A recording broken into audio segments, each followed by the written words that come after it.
আমি আল্লাহ রাব্বুল আলামিনের দরবারে যাব, আমি বলতে পারি, ও মালিক, আমি দেখো অরোজাদার না, আমি রোজা অবস্থায় তোমার দরবারে হিসাব দেওয়ার জন্য দাঁড়িয়ে আছি। বলেন সুবহানাল্লাহ।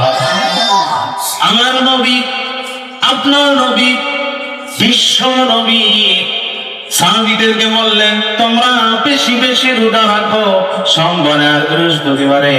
সোমবারে যদি না রাখো কোনো ক্ষতি নাই, কিন্তু বৃহস্পতিবারের দিন রোজার কথা তোমরা বলো না, কারণ বৃহস্পতিবারের দিন আমার আল্লাহ রাব্বুল আলামিন তোমার আমার হিসাব নিবে।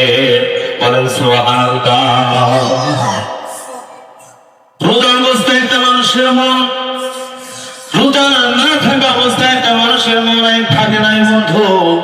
আমার আল্লাহ রাব্বুল আলামিন যে বিধানটা আপনার আমার উপরে দাদা দিলেন, ফজরের আগ মুহূর্তে আজানের আগে খাবার খেতে হবে, আর সন্ধ্যা পর্যন্ত কোনো কিছু আহার করা যাবে না, এটা যে একটা বিধান আপনার আমার উপরে আল্লাহ রাব্বুল আলামিন ফরজ বিধান হিসাবে দিয়েছেন।